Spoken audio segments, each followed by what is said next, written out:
surrounding the Sochi Winter Olympics and the risk of terror attack there. Professor Adam Dolnik is the Director of Terrorism Studies at the Centre for Transnational Crime Prevention at the University of Wollongong here in Australia. Through the course of his work, he's conducted field research in places like Chechnya and in the process gained valuable insights into the security issues facing Russia and its neighbouring republics right now. Professor Dolnik, thanks very much for making the trip up to Sydney from Wollongong to talk to us tonight.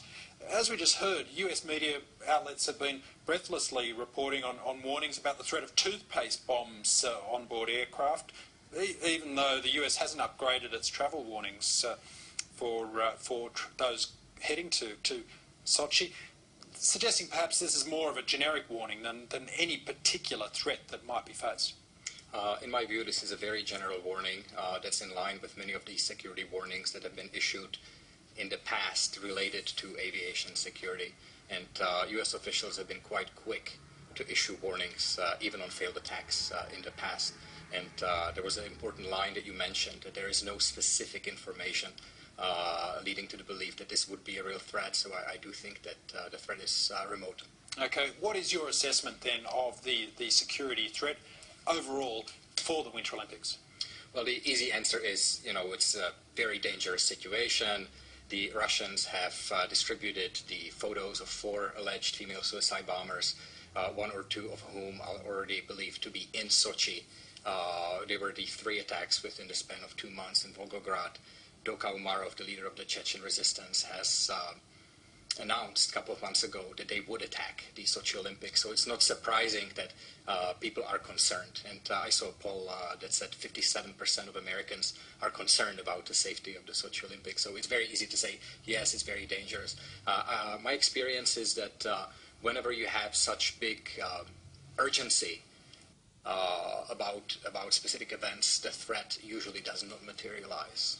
In fact, on that reasoning, the threat is in inverse proportion to the amount of preparation that is put into countering the threat. In many ways, the threat is there. The Chechen groups are extremely capable, I would say much more capable than Al-Qaeda. For instance, in August 2004, they were able to down 2 airliners in mid-course flight, 10 minutes apart. This is something that Al-Qaeda has tried to do for the last 15 years unsuccessfully. So you cannot underestimate the skill and the ability of the Chechen fighters. At the same time, I do see a limited motivation to hit bystanders from foreign countries or to hit athletes. This is simply not aligned with what Doka Umarov would like to do. I mean, this is a man who actually moved away from attacking civilians following the big fiasco after the 2004 attack on the Beslan school, where the Chechen cause really took a hit. And afterwards, they really tried to limit their attacks against military targets. But we have had warnings of a present being presented by terrorists to tourists visiting for the Games. In many ways, terrorism is about fear. And if you can trigger fear, if you can make your enemy spend lots of money, then you've already won. And I think for the Chechens to actually win, they don't even need to go into the perimeter. They can perpetrate an attack in a nearby location, and already it's going to be seen as a victory. So they're in a pretty good position from their perspective. Well, I was about to ask you, because Russia has thrown this so-called ring of steel around the event. Does that then just encourage terrorists to focus their attention on probing for the weaknesses that have been left in its wake, the vulnerable targets that the Russian authorities haven't focused their attention on? It's a big show of force. It doesn't surprise me that the Russians would do this, but it's very heavy-handed, and you cannot possibly stop individual suicide bombers by having a ring of steel around the location. It's simply not going to stop people.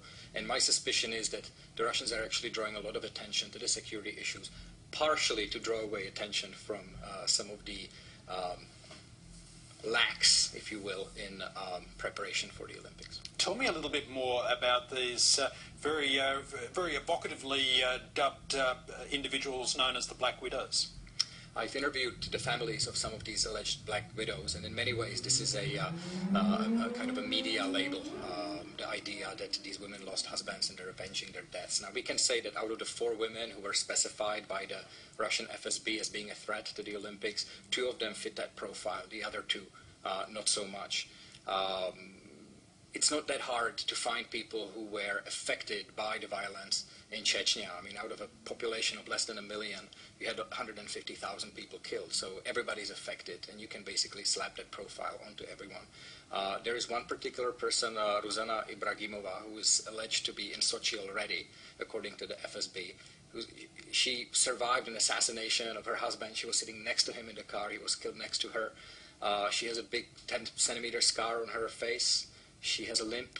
Do you think it'd be very easy for a person like that to hide if she is so closely watched? Her picture is everywhere, and everybody's looking for her. I'm not so sure. She possibly wouldn't just blend in with the general crowd there. A lot of the competitors and visitors to Sochi are being encouraged not to display their national colours. Americans and the British teams are being told, don't walk around wearing your team colours or anything like that. Don't advertise the fact that you're a Westerner. And this is a generic, again, a generic warning, and I've lectured for security services in front of the the Athens Olympics, Beijing Olympics, and others, and this instruction is routine. This is normal. I see no evidence that Americans and Brits in particular should be targeted, especially not by the North Caucasus-based militants. Okay. Just wanted to ask you quickly about the cybersecurity situation. We've heard about one American news outlet reporting that its staff had their computers hacked, and they set up a sting operation, as it were, a digital sting operation, to show that their computers had been hacked at the moment they turned them on when they arrived in Sochi. It does not surprise me at all, and my experiences from having been in the region several times is that you're basically hacked immediately, and you can never trust your phone, and you can never trust your computer, because that's the way security services in Russia do business. Well, I was going to ask you, is it likely to have been criminals, terrorists, or the Russian security agencies doing the hacking? I obviously don't know, but it wouldn't surprise me if it were the security services, because they do routinely do this, and they do not view journalists as allies by any means. Okay, Professor Adam Dolnik, thanks very much for coming in this evening and talking us through all those issues. My pleasure.